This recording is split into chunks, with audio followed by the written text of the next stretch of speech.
Hi, this is Ren. And Casey. And this is All Walks of Film. And Television. So, earlier we did the first episode of Black Mirror, USS Callister. And this is the second episode of the fourth season, Arkangel. And I was really impressed. I was a little skeptical of the season after watching USS Callister, just because I didn't really jive with the message that it was trying to say. But this episode totally, shifted my opinion of this season. Now, we have only seen the first two episodes, so we don't know what's coming. So I'm really looking forward to seeing what comes next, and we'll probably do a podcast for each episode, especially if they're to this quality. Mm-hmm. What I really love about this show is that it uses technology as a conduit to express the inherent flaws in human nature, and particularly in the way that humans interact with one another. And because right now, the primary way that we do that is through technology.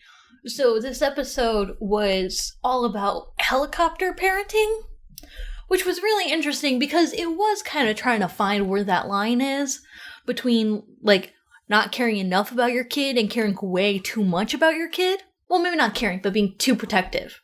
Overly protective versus not protective enough. Which you have with the grandfather character talking about how, he let his daughter get a broken arm once because he wasn't watching her. Which kind of influences the mom to become a helicopter parent. So it's kind of already a psychological phenomenon she's had with her daughter the entire time, because as soon as she gave birth to her daughter, she thought her daughter was dead. And then she lost her daughter and thought her daughter was dead. So she's always sort of had this psychological fear for losing her daughter somehow. So to have her be enrolled in this program that's going to watch over her and know what she's doing all the time, okay. What I was worried about is my biggest problem with kids in movies and TV shows is they tend to act like little kids are blank slates, that they don't question what's around them when kids question everything around them all the time. But the show actually does address it. It does address what it's like for her to realize that she's being tracked, that she's being filtered, that she can't see what's in front of her, and to know that she is being controlled this way.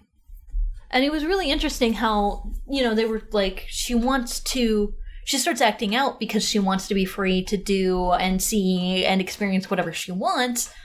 But when she first is let out of the program, she's scared. She's not going to have her mom watching her back all the time. I think a lot of stuff like that that's from the perspective of the kid were really well done and really strong.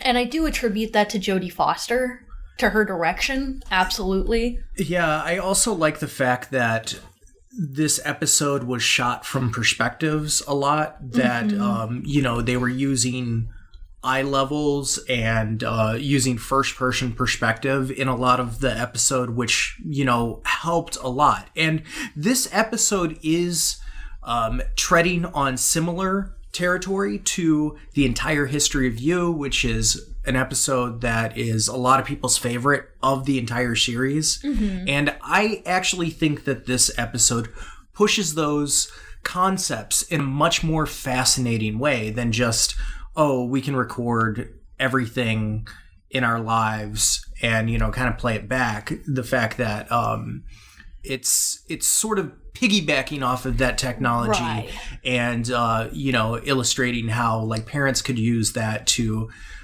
monitor their kids. And I have been I've been strongly against helicopter parenting just because I think it raises psychopaths. And I've seen kids grow up with, parents that are really strict and stuff. And oftentimes the kids that are produced out of those environments are not good kids. Which is not to say that the girl in this episode is necessarily bad, but it does sort of create environments for them to lash out harder than they would in environments that aren't so stringent. Mm-hmm. Yeah, absolutely. Going back to what you were saying about that episode, I can't remember what it's called, The History of Everything? The Entire History of You. The Entire History of You. I do think this is a little bit better than that episode, but I mean that in a good way because I feel like this was an evolution of that concept. It's nice to see that they're taking these ideas and advancing them instead of staying stagnant. It's not to say anything against The Entire History of You. It's just, it's nice to see that they're evolving and trying to push in new directions all the time. Yeah, and also I like the fact that this episode addressed microchipping because I'm not sure what company it was, but there was a company, I believe it was in the Midwest, that decided to microchip its workers. And, you know, I could only think negatively about that because that means, oh, you know, you spent a little too much time on your break. Now we have documentation of that. And, you know, those kind of things, like, while I do think it's important to, like, enforce the rules, there comes a certain level of trust. And when you start invading people's privacy, you know, especially with their own bodies, that's when you get into, at least for me, real bad territories. Like, I just...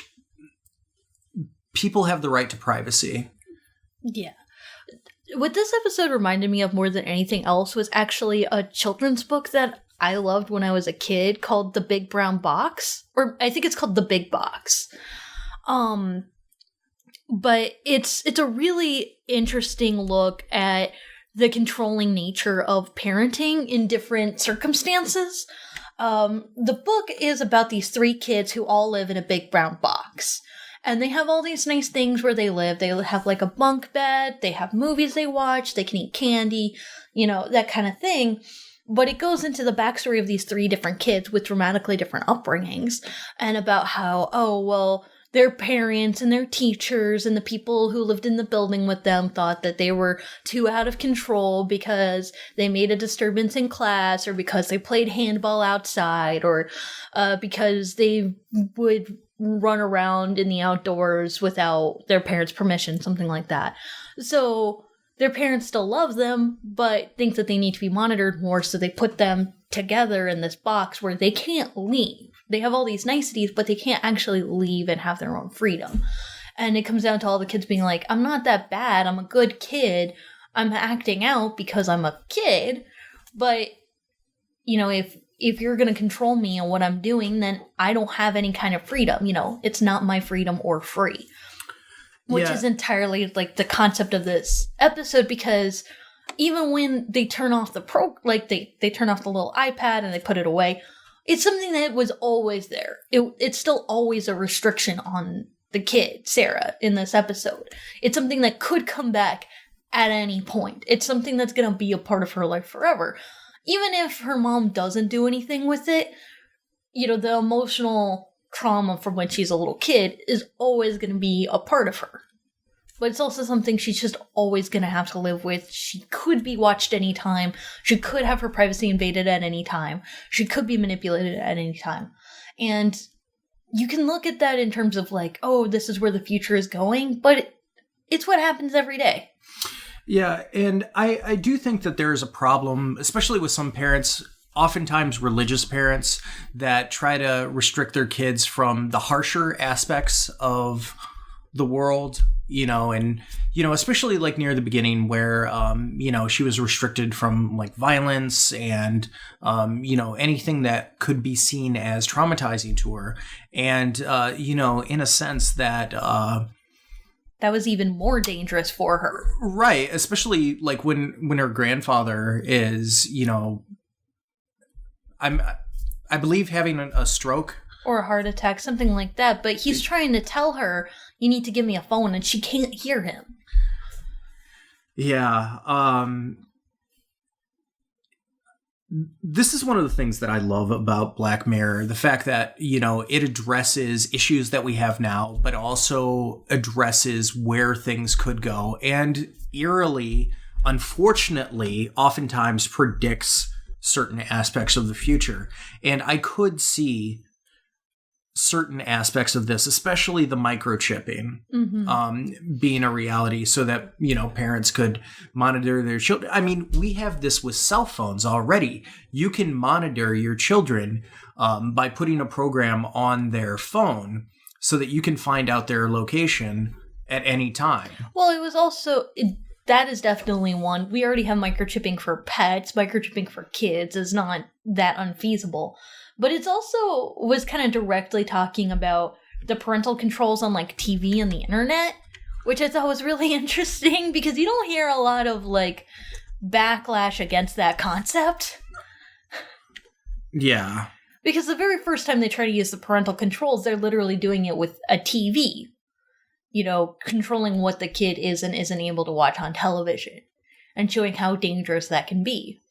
Yeah, I mean... I will say that when it comes to the internet, like you saw with her friend, I forgot his name, the John Connor. Trick? That's his nickname anyway, is Trick. Okay. I could see issues with, watching extreme content, especially like, beheading videos and the various stuff that, is on the dark web. Yeah. It's not even on the dark web. That's true. Just like extreme content, World Star, that kind of stuff. It's one of those things that, we as human beings are oftentimes attracted to violence because it, stimulates our adrenaline and there's a thrill factor to it. And while I'm opposed to that type of media, just because while I like extreme content in movies, I, can't watch it in real life just because I find moral qualms with it. Mm-hmm.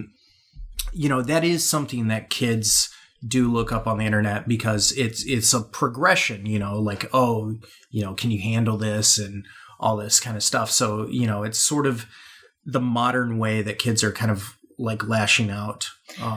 Absolutely. But I think a big part of what this show is trying to get at is the answer isn't to just not show that to your kids. Obviously, don't show it to your kids, but you can't just ignore it and pretend your kids are just never going to learn what that is.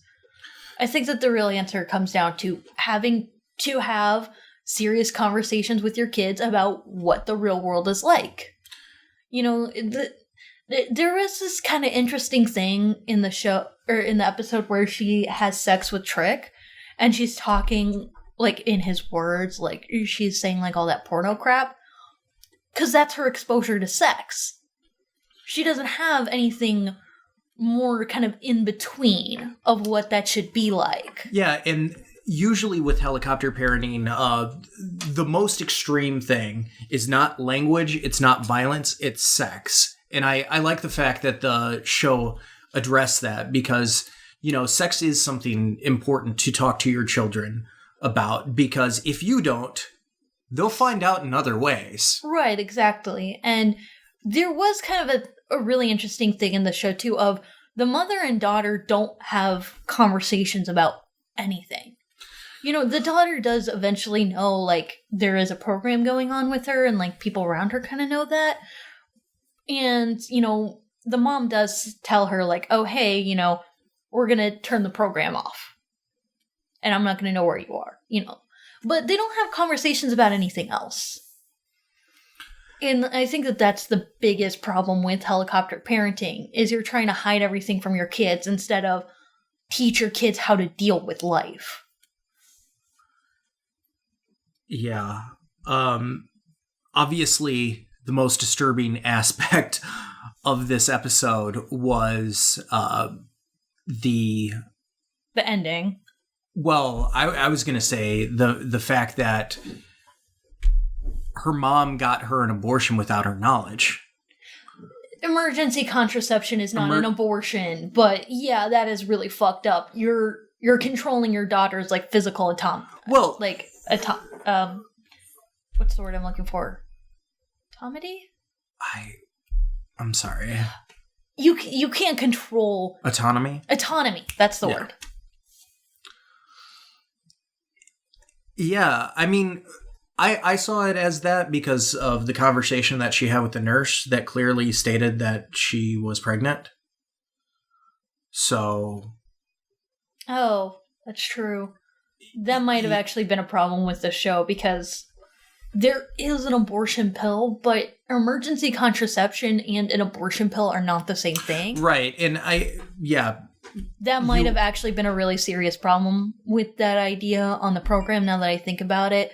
Because emergency contraception is still contraception. It's protecting you from being pregnant. The morning after pill is, if you have unprotected sex or your protection fails, like the condom breaks, it's a method to keep you from becoming pregnant, which is why you need to take it within 72 hours of having sex, is because during that period, you are not pregnant at all in any way, shape, or form. It hasn't happened.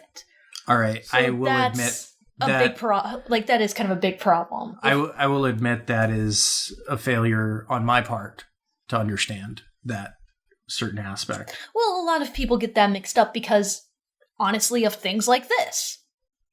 Emergency contraception and abortion are not interchangeable concepts. Even the idea of the birth control pill is a real misnomer because people take it for a lot of reasons that have nothing to do with contraception, but it's also not about birth control, it's about contraception. If you're using it in that context, So if she is pregnant, that's an abortion pill. Okay. That's not an emergency contraception, which is a very different thing. Gotcha. And it's a lot more fucked up that way. For sure. Yeah. So at the end of the episode, while this series is oftentimes unpredictable, we could see this sort of getting ready to happen. You knew that there was going to be a big outlet. You knew that there was going to be a big outbreak and they were going to have a conflict, and I was pretty sure that the program, the device that she had, the tablet, was going to get destroyed somehow. But the way it happened was just like she literally couldn't see what she was doing. That's so disturbing. And that was really interesting because I thought the content filter was taken off, but it was, but she was messing with it, but she was having problems seeing what she was doing with the tablet because she was looking at her vision through the tablet. It was confusing her, her visual senses. So she was kind of pressing different buttons and not knowing what she was doing, trying to turn it off. And she accidentally turned on the content filter herself. But I think that was a really interesting allegory for when you try to hide these extremes from your kids aren't aware of even how far their own actions can go. So, for example, in a really, really extreme sense, you could say, if you don't teach kids what sex is and what consent is and what rape is, they could potentially rape somebody and not even be aware of it.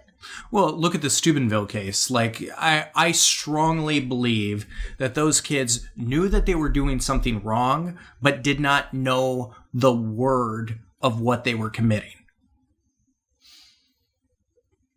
I don't think that they knew that they were raping her. Seriously. Because of the way that kids are raised. Now, I will say they knew that they were wrong at the very beginning. Yeah. But that's one of those things that I think, because of the failure of the sex ed, I think that they did not understand that was actually what is still considered rape. Because oftentimes we shy away from those things. I'm sorry, that got really dark. Yeah, the Steubenville case is so fucked up because that's an example of a huge group of people all collaboratively doing something really fucked up to one person. Yeah. Because there are the two kids who did rape her, but then there's also all of the kids at the party who recorded it, who knew what was going on, who did nothing about it, and then published, these videos and these comments describing what was happening, which is how the girl in the case even found out about it. She woke up the next morning and saw it on Facebook or Twitter. It was something like that. And then when the police started going to all these kids to investigate, they took all this evidence down. Yeah. Like, that's super messed up. In that kind of case, you can't tell me that nobody in that situation knew what was happening. But I do think that there is something interesting to showing how not explaining things to your kids limits their understanding of their own capabilities. Right. Once again, I apologize. That got possibly... This is Black Mirror, though. This is what they're always talking about. This is all the conversations they're trying to have in all their episodes, Yeah, and that's one of the things that I really like about Black Mirror. Black Mirror asks the extremely uncomfortable questions of where our society could be heading. And oftentimes it is prophetic in ways that we don't want it to happen. And I think that Charlie Brooker does an amazing job of illustrating these points and hopefully, in some circumstances, actually changing the future. Yeah, but I do like that the root of the show is actually trying to talk about prevalent social issues. Yeah. That's what I think is really interesting. Like, one of the things I really liked in this episode, actually, was it did try to make the argument of you shouldn't be filtering your kids with the dog. They tried to filter the dog, and then when she first sees the dog again, she's terrified, but, eventually she starts to get used to it and acclimated to it, and she becomes comfortable being around the dog, and she even feeds the dog. Hiding the world isn't gonna make your kids safer. Understanding the world is gonna make your kids safer.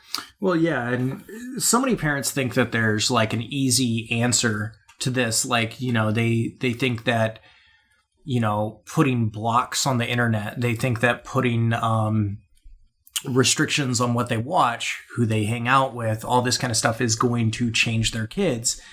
And quite frankly, it doesn't. No.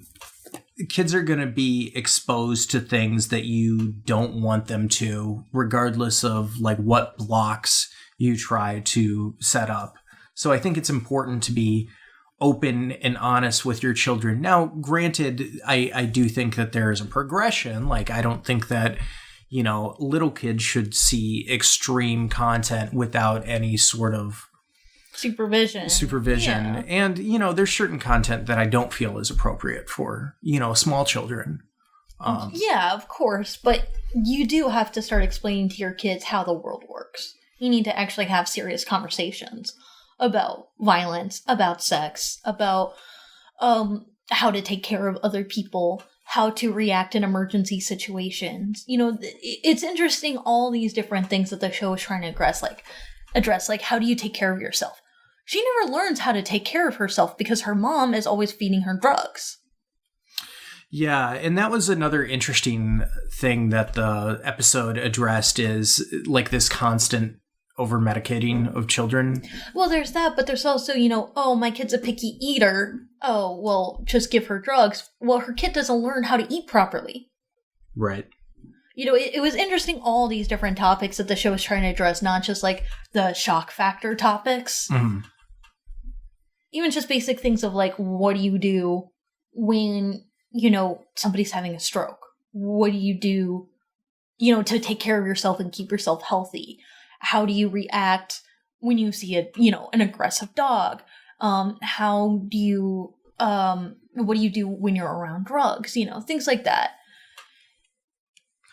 It was just really interesting to see how like that sheltering was really trying to dispel this idea of ignorance being the answer. Yeah. And props to Jodie Foster. Like, this was an amazing episode, and I did kind of see her fingerprints all over it. Like, I do attribute a lot of the really incredible work of this episode to her. Yeah, so I think this was a perfect choice to have her on the show, and hopefully we can see more episodes that she directed, because if they're going to be to this quality, I'm really excited. Yeah. So what did you think of Arkangel? Let us know in the comments below, and thanks for listening.